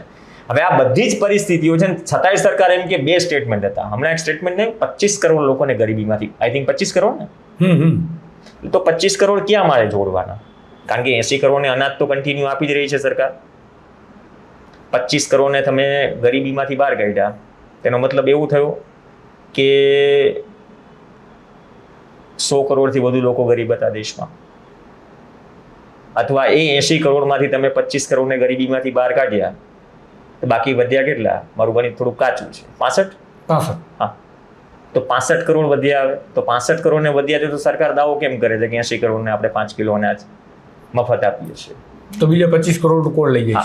મને એક બહુ સ્વાભાવિક પ્રશ્ન થયો. તો હું જ્યારે એક કોલેજમાં વિઝિટિંગ ફેકલ્ટી છું, ક્યારેક મહિને 2 મહિને જાઉં, એટલે મેં કીધું આપણા ફિલ્ડના રિગાર્ડિંગ, જે મેં કીધું બિઝનેસની બીટ હોય, સ્પોર્ટ્સની, બોલિવૂડની, બધાની બીટ હોય, એગ્રીકલ્ચરની બીટ કેમ? મને સ્વાભાવિક પ્રશ્ન છે. હું ખેતીથી અવગત ખરા, રખોલા મેં કરેલા, પાણી મેં વારેલું. મગફળી 20 નંબરનો હુયો કેટલા દિવસે અંદર પહેરે એ મને ખબર, મીન્સ કે કા ખેડૂતના દીકરાજી ખબર હોય, ખરું કોને કહેવાય એ ખબર. પણ પત્રકારત્વમાં આવ્યા પછી આ જે બધા ઇશ્યુઝ જે છે એને આઈડેન્ટિફાઈ કરવા, કેમ કે આપણી એ ફરજ છે કે એવો વિષય કે જે સૌથી મોટા વર્ગને અસર કરે છે. આપણા માટે તો એ જ મોટા સમાચાર હોય ને. છતાંય મીડિયામાં એગ્રીકલ્ચરની બીટ છે, કોમોડિટીના ખાલી ભાવ આવે એટલી જ બીટ, એની સિવાય બીટ ખરા. જમીન માપણીમાં લોચો. આ દેશમાં પ્રધાનમંત્રી ફસલ બીમા યોજના જે કેન્દ્ર સરકારની છે, દેશનું એકમાત્ર એવું રાજ્ય કે જ્યાં ડબલ ટ્રિપલ એન્જિનની સરકાર, જેને કેન્દ્ર સરકારની યોજના નથી, અમલવારી નથી કરાવી શકે, એટલા માટે પહેલા મરજિયાત કરીને પછી બંધ કરી દીધી. મુખ્યમંત્રી કિસાન સહાય યોજના સ્વર્ગસ્થ વિજયભાઈ રૂપાણી જે લાવ્યા, એનું 2 વખત મેં ઇન્ટરવ્યુ કર્યો. છેલ્લી વખત ઇન્ટરવ્યુ કર્યો હતો ત્યારે મારો સવાલ એ જ હતો કે આ યોજના આગળ કન્ટિન્યુ રહેશે કે નહીં. આઈ થિંક હું 2020-21ની વાત કરું છું. કોવિડ પછી થોડો હળવો થયો અને સ્થાનિક સ્વરાજની ચૂંટણીઓ જે થઈ, એ મેં છેલ્લો ઇન્ટરવ્યુ કર્યો. એ દિવસે આઈ થિંક એને કોવિડ થયો હતો, એ જ દિવસે કોવિડ પોઝિટિવ આવ્યા હતા સાંજે. ત્યારે એમને કહ્યું હતું આ કેરી ફોરવર્ડ રહેશે. કૃષિ પ્રધાન દેશમાં જો આટલી જ બધી પરિસ્થિતિ હોય તો ગુજરાતમાં કોઈ યોજના સંરક્ષણ માટે નથી. આજ મને થપાટ લાગે, મારો 20 વીઘાની મગફળી ધનોત પનોત નીકળી ગયું, જમીન ધોવાઈ ગઈ, મગફળીનો પાક નીચેથી પૂયા હોતો નીકળી ગયો. ગુજરાતમાં જમીન વિકાસ નિગમને તાળું લાગી ગયું, જમીન ધોવાનું વળતર. આજે ખેડૂતને પૂછો 1 વીઘે પુરાણનું કેટલું થાય? 1 વીઘે મારે જમીન પૂરવી હોય, પાક નુકસાની તો ઠીક, તમે SDRF પ્રમાણે પ્લસ ટોપઅપ 2500-3000 જોડીને તમે આપી દો, ચાલે. અને હા, પાછા કયા દેશમાં આપણે 80 કરોડ લોકોને તમે મફત અનાજ આપવાની વાત કરો છો, પણ જેના દમ પર આપો છો, જે અનાજ પેદા કરે છે, કૃષિ પ્રધાન હોવાનું ગૌરવ લો છો, ખેડૂતોના હિતરક્ષક છો તમે. જે સંપત સરળ કહે છે કે ભાઈ ગમે તેટલી ટેકનોલોજી આગળ વધી જાય, રોટલી ગૂગલમાંથી ડાઉનલોડ નહીં થાય. તો એના માટે ખરેખર સરકારો એટલી પૂરતું કરે છે કે નહીં? યોજનાઓ ઘણી બધી છે, અમલવારી પછી આ મનરેગા જેવું થાય, યોજનાઓ તાલપત્રી જેવી હોય, તબેલા જેવી હોય, તબેલો બન્યો છે કે નહીં કોને ખબર, કુવા જેવી હોય, ફેન્સિંગ થઈ છે કે નહીં કોને ખબર. સર્વે થયો છે કે નહીં કોને ખબર. પણ પ્રવીણ આ સવાલો ઉઠાવતા નથી પત્રકારો. મારો નથી સવાલ એ છે ને મુખ્ય કારણ શું હોઈ શકે? પેલી વાત તો એ કે ખેતીની સમજ, અનફોર્ચ્યુનેટલી હું કહું છું. નહીં ભલે જેમની પાસે ખેતીની સમજ નથી એમની પાસે બીજી બીટ છે, પણ ત્યાં પણ આવા જે ઉકળતા સવાલ છે નથી ઉઠતા. જે સૌથી વધારે, અને કદાચ એ બીટ હોત તો કદાચ ઉઠતા હોત. ઇન્ડિપેન્ડન્ટલી બહુ ઓછા લોકો ઉઠાવે છે એવું નથી. લડાકુ માણસ છે એ બહુ ઓછા બચ્યા છે, જમીન પર લડે છે, કે આવું તો ન થાય. પેલા એક છે ને એક નીતિમત્તા હતી એમ, જ્યારે કદાચ આપને ઘરથુથીમાં જે માતા પિતા કે જે વડીલો સંસ્કાર આપે એમાં એક વસ્તુ હોય ને કે દીકરા આપણે ન કરાય, જેમ કે દૂધમાં મિલાવટ, બાકી ખાદ્ય ચીજોમાં મિલાવટ, આ આપણા સંસ્કાર ન કહેવાય. પેલા એ માઇન્ડસેટ હતું અને લાગણી હતી. એ લાગણી કદાચ હોય તો બોલે અથવા સવાલ ઉઠાવે. પણ આ તમે કહો છો મર્યાદા છે. જ્યાં સમજ છે અથવા જ્યાં સમજનો ઇસ્યુ જે છે તો પછી કદાચ સમહાવ નોકરી અને પત્રકારત્વ ફરીથી એ જ બધી વસ્તુ આવી જાય. બધી જગ્યાએ ફરજિયાત તમને આમાં જોગતું નથી ને, પણ પત્રકારત્વ તમે ફરજિયાત કરો એવું તો કોઈ કહેતું નથી. નોકરી તમે આજે પોતાના કામ જર્નલિઝમ કરવા માટે તમે જે કામને ચૂઝ કરો છો, પ્રોફેશનને ચૂઝ કરો છો, તમને જબરદસ્તી નથી મોકલે. તો પછી તમે નોકરી અને પત્રકારત્વનો સવાલ આવતો હોય તો બીજા કારખાનાઓ છે, ખેતીવાડીમાં કામ છે, જીઆઈડીસીઓ છે, તો છતાં તમારે રહેવું છે જર્નલિઝમના વ્યવસાયમાં. હજી રોજગારીનો પ્રશ્ન થઈ જાય ને. આજકાલ તો સરકારના મતલબ પૂર્વ કેબિનેટ મંત્રી જવાહર ચાવડા જે રોજગારીનું અભિયાન ચલાવે છે, જનતા જો સામાન્ય મત તો આપણે પત્રકારો માટે શું થઈ જાય, હું લાઇટર વેમાં કહું છું કે તમે 8-10 વર્ષ તમે ફિલ્ડમાં કાઢી નાખ્યા, 25 વર્ષે તમે બહાર નીકળ્યા ફિલ્ડમાં, મીન્સ કે પછી 35 વર્ષ થઈ ગયા, સરકારી નોકરીની વય મર્યાદા જતી રહી. પ્રેક્ટિકલી જે ફેસ કરે છે લોકો, હવે કે 10 વર્ષ પછી ક્યાં ફિલ્ડ બદલવું એમ. જે નોકરી કરે છે એની મેં પહેલા કીધું મેં મર્યાદાઓ છે, ખર્ચાઓ છે, એટલે એના કારણે કોમ્પ્રોમાઇઝ થાય છે. હા, બટ ઓબ્વિયસ, કારણ કે જે આર્થિક સુરક્ષાનો જે મુદ્દો જે છે એ પત્રકાર પણ એક નાગરિક છે. આપણે જાણીએ છીએ ક્યાં એટલી બધી પોલિસીસ છે. પત્રકારો અને આ ગ્રુપ છે કે જે સર્કલમાં ટચ હોય, કદાચ કોઈ પત્રકાર, આપણા ઘણા બધા પત્રકારો છે બહુ નાની ઉંમરમાં અનફોર્ચ્યુનેટલી દુનિયા છોડી જાય છે. ઘણા એવા પત્રકારો, દુઃખ થાય. ઘણી વખત પરિવાર આખો એના ઉપર નખતો હોય, એટલે બધા પત્રકાર મિત્રો એકઠા થઈને જે કંઈ સહાય કરી શકે. મૂળ અર્થની સમસ્યા છે. તો પછી નાગરિકોને, દર્શકોએ, વાંચકોએ બધાએ સમજવું પડશે ને કે તમે જે માધ્યમને વાંચો છો અને એમાં જે લખે છે અથવા તો જે બતાવે છે એની પણ કંઈક જરૂરિયાતો છે. કારણ કે આપણે પ્રામાણિકતાની અપેક્ષા બહુ રાખીએ છીએ, તો આપણે પણ પ્રામાણિકતાથી એ કામ કરવું પડશે કે પત્રકારો માટેની અર્થવ્યવસ્થા નાગરિકોએ, દર્શકોએ બનાવવી પડશે. અને બીજી વાત કે પત્રકાર જો વાત કરે છે, મુદ્દો મૂકે છે, જનતાનો કોઈ ઇસ્યુ ઉઠાવ્યો, ફોર એક્ઝામ્પલ ઇન્ડિપેન્ડન્ટ પત્રકાર છે, એને કોઈ તકલીફ થઈ જેન્યુઅલી, એ ક્યાંય પોતાના જે એથિક્સ જે છે, મૂલ્યો છે, તેમાં નમતું જોખવા તૈયાર નથી કે હું પત્રકારત્વ કરવા જાઉં છું, તો એ કિસ્સામાં આપણે તમામ દર્શકોના આભારી છે. રોજ જુએ છે, આપણા ઉપર વિશ્વાસ કરે છે, અને આપણે પ્રયત્ન કરીએ છીએ કે વિશ્વાસ પર ખરા ઉતરીએ. અને આપણે કદાચ એ પ્રામાણિકતાથી કામ નહીં કરીએ તો એ પણ આપને સવાલ કરશે કે વેચાઈ ગયા કે શું. એક બહુ સામાન્ય સવાલ થઈ ગયો છે. પણ ખરેખર એ પત્રકાર તકલીફમાં હોય. સોશિયલ મીડિયા પર તો લોકો હોય છે, જમીન પર કેટલા લોકો. સમર્થનની વાત નથી કરતો, ટેકો કરવામાં, કે તમે ચિંતા ન કરો, તમારી જે ચિંતા છે સામાન્ય નાગરિકની જેમ, કેમ કે પત્રકાર પણ સામાન્ય નાગરિક છે. એને 2 ટાઈમ જમવા જોઈએ, એના બાળકો હોય, એને ફી ભરવાની હોય, એની એડમિશન માટે આખર તારીખમાં ખબર છે કે ફી ભરવાની આ વખતે 3 હપ્તા ભેગા થઈ ગયા છે, એને ઘરે પ્રસંગ હોય, ગામડે ખેતી ઠીકઠાક ના હોય, પાક પતી ગયો હોય, ભારે વરસાદના કારણે ગામડે પણ મોકલવા પડે. જો ત્યાં આર્થિક રીતે સક્ષમ ના હોય, સક્ષમ હોય તો વાંધો નથી કે અમે અમારું જોઈ લેશું. જે રીતે બાકી પ્રોફેશનમાં મોટા શહેરોમાં લોકો જેમ કે સુરત જાય તો ટકે એટલે જાય. જો ખેતી છે, આ હું એ જ કહું છું, આપણે બધા કઈ રીતે કે બાપ દાદાઓની જમીન જેમ નાની થઈ સમય સાથે, પેઢીઓ સાથે, તો જે ટૂંકી જમીન વાળા છે ને, આ મને ઘણા વડીલોએ કીધું કે છોકરા છે ને એને સંઘર્ષ બહુ કર્યો. એ અલગ અલગ ફિલ્ડમાં એટલા માટે ગયા કારણ એને ખબર છે પહેલેથી જે કહેવામાં આવ્યું કે ભાઈ આપણી પાસે જમીન ટૂંકી છે, આપણે ભણવાનું છે, તમે ગમે તે કરો. હવે જ્યાં જમીન ટૂંકી છે અહીંયા ખેતી, ફરીથી ખેતીને જ કેન્દ્રમાં લાવું છું. ખાલી ખેતી, એ આંકડો 27 રૂપિયા ખાલી ખેતીનો જ હતો, એના કરતા મજૂરીનો આંકડો વધારે હતો, એ જે NSO નો આંકડો આવ્યો. ખાલી ખેતીની આવક એટલી નથી કે ખાલી ખેતી ઉપર સર્વાઈવ કરી શકે. એટલા માટે એક છોકરો સુરતમાં, અમદાવાદમાં કમાતો હોય, બીજો ભાઈ કદાચ ખેતી નાની મોટી હોય તો સાચવતો હોય. તો આવા બધા ફિલ્ડના કારણે, નોકરીના કારણે ખેતી થોડી ઘણી ટકી રહી છે. જે દિવસે એમાંથી કંટાળી જશે ને, કારણ કે એ ભાઈને બાળકો છે, એને શિક્ષણ આપવાનું છે. ઘણા ગામડાઓમાં ઓરડાની હાલત ઠીક નથી, શિક્ષકો નથી. એક જગ્યાએ તમને છોટાઉદેપુરની સ્ટોરી હતી, વર્ષે હાજર થવા એવો શિક્ષક, કમ્પ્લેન એ હતી ગમે ત્યારે દારૂ પીને પડ્યા રહે, ગ્રામજનોએ હાજર જ ન થવા દીધો. તો આવા ગામડામાં કદાચ એક માતા પિતા વિચાર કરે, આ બધી પ્રાથમિક જરૂરિયાતની વાત કરું છું, તો એના બાળકોને ભણાવે ક્યાં? બટ ઓબ્વિયસ જશે શહેરમાં. શહેરમાં જરૂરિયાતો એટલી છે, શિક્ષણથી માંડીને બધી જે જવાબદારીઓમાં માણસ દબાઈ જાય, આ ખભા ભારે હોય છે. દરેકે સામાન્ય વર્ગના જે નાના સેન્ટર પરથી આવે છે, કમાય છે, જવાબદારી નિભાવે. આ લાગણી સાથે એટલા માટે બોલું છું કેમ કે મારા સંપર્કમાં અથવા તમારા સંપર્કમાં ઘણા બધા એવા લોકો હશે, આપણે જાણીએ છીએ કે જે સંઘર્ષ કરે છે ખરેખર.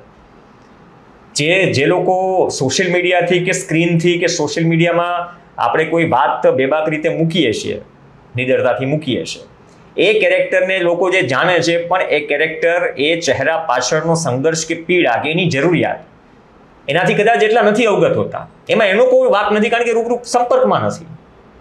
એની પણ સમસ્યા છે. દર્શકોએ ખરેખર, હું બહુ દિલથી કહું છું, એ સમજવું પડશે. તમે જે ટૂંકમાં પત્રકારે બીજાનું સત્ય બતાવતા પહેલા પોતાનું સત્ય બતાવવું પડશે. હા બધા, અને બહુ પત્રકારો બચી શકે. એ નીટ એન્ડ ક્લીન છે, નેકેડ ટ્રુથ છે ને, એ નેકેડ ટ્રુથ છે કે છે એ તકલીફ. બધાના પગારો એટલા હાઈ નથી હોતા ને, સર્વાઈવ કરવાની મુશ્કેલી હોય સાહેબ. જે અમદાવાદમાં અમદાવાદ મ્યુનિસિપલ કોર્પોરેશન તમે સ્વચ્છ હવા શ્વાસમાં લો છો, એના વર્ષે 50 રૂપિયા ટેક્સ ઉઘરાવતી હોય, તો કેટલા પ્રકારના ટેક્સ થાય? મને 2023માં જેનો કોર્પોરેશનનો ટેક્સ ભરવા ગયો ત્યારે ખબર પડી, સાહેબ કે તમને ખબર છે, મારે જવું પડશે. તો એ બધા ખર્ચા તો ગણવાના ને. કેટલા ખર્ચા કરવાના? એજ્યુકેશન ટેક્સ, અદાણીનું પીએનજીનું મારે બિલ આવ્યું, એક મેસેજ આવ્યો કે ભાઈ ગ્રીન કવર માટે, પ્લાન્ટેશન માટે 2 રૂપિયા તમારા નેક્સ્ટ બિલમાં એડ કરશું, જો ન એડ કરવા તો તમને મિસ કોલ આપો. એટલે તમે મતલબ કે મેં મેસેજ નથી જોયો, 2 રૂપિયા કાપી જ લેશો ને? જ્યારે તમે ઉગાવો, આ ઇસ્યુ ઉઠ્યો હતો, પછી એને 2 રૂપિયા મેં રિફંડ લીધા, કારણ કે મારા પૈસે તમે ઝાડ વાવો જ સારી બાબત છે. હું પર્યાવરણ પ્રેમી છું. આજે અને લોકો આપે છે સંસ્થાઓના પૈસા. હા, પાછું મારા પૈસે તમે ઝાડ વાવો છો, કાર્બન ક્રેડિટ કોણ લે છે? ઉદ્યોગપતિઓ જ લે છે ને. સવાલ કાર્બન ક્રેડિટનો વ્યવસાય તો તમારો થાય છે. હા, તો એ કાર્બન ક્રેડિટનો લાભ ગ્રાહકોને મળે છે. તમને ત્યારે 2 રૂપિયા યુનિટ ઓછા કરશો? નહીં કરે ને સાહેબ. વિકલ્પ એક જ છે ને સાહેબ. પીડી લાઈન એક જ વિકલ્પ છે. જો તમે પીએનજી વાપરો છો, પાઇપલાઇન ગેસ, પીએનજી લાઈન એક જ વિકલ્પ છે. જે બિલ્ડર, તમે કોઈ સ્કીમમાં જાઓ તો રેડીમેડ સ્ટ્રક્ચર હોય છે, બાકી તમારે બાટલો, લાલ બાટલો. સાચી વાત છે. હા, ઉજ્જવલા યોજના આપણે જાણીએ છીએ, આવી ગયા, હવે ભરાવાનું બજેટ વિચારવું પડે. એટલે પછી એમ કહેવાય કે ચૂલાની રસોઈ સારી, બાટલો તો છે. ચૂલાની રસોઈ સ્વાસ્થ્ય માટે પણ સારી અને ઘરના બજેટ માટે પણ સારી. મહિલાઓને ભલે પછી પાછું મોદી સાહેબ કહેતા તેમ જે થવું હોય થાય, લાકડાના ધુમાડાના કારણે. ઇલેક્ટ્રિક સગડી આવી ગઈ ના. સરસ. તો આ પત્રકારત્વની વાત એમને બહુ ખૂબ સરસ રીતે કરી. પ્રવીણે જે વાત કરી એમાં એક મહત્વનું પાસું એ રહ્યું કે પત્રકારોને જો તમારે એને પત્રકારત્વને જો જીવંત રાખવું છે, તો તમારે પણ પત્રકારોની અને પત્રકારત્વની સ્થિતિ સમજવી પડશે. કોર્પોરેટ મીડિયા છે, કોર્પોરેટ મીડિયાના માલિકો હોય છે, માલિકોના ગજવા ગરમ થતા રહે છે, પરંતુ પત્રકાર ખાલી ને ખાલી રહે છે, કારણ કે એ પત્રકારનો પગાર ખૂબ ટૂંકો હોય છે, અથવા તો જે પત્રકારનો પગાર ખૂબ ઊંચો છે એ પત્રકાર મેનેજ હોય છે. આ નવી વાસ્તવિકતા છે. આ બધી જ વાસ્તવિકતા માટે આજે આપણે પ્રવીણ સાથે વાત કરી. પ્રવીણે ખૂબ જ ખુલીને આપણી સાથે વાત કરી, માટે એમનો આપણે સમયના કારણે આભારી પણ છીએ. ફરીથી એમને જલ્દીથી આપણે મળવું પણ છે અન્ય મુદ્દાઓને લઈને. માટે આ ચેનલ તમારા સોમાનની વાત કરે છે, તો સોમાનની આ ચેનલને તમે લાઇક, શેર કરજો અને આ વિડીયોને ખાસ તો વધુને વધુ ફોરવર્ડ કરજો, જેથી દશા અને દિશા બંને નક્કી કરનારાઓને પણ કંઈક ને કંઈક વાતો અને આ પ્રકારની ચર્ચાઓ જોવા મળે. નમસ્કાર.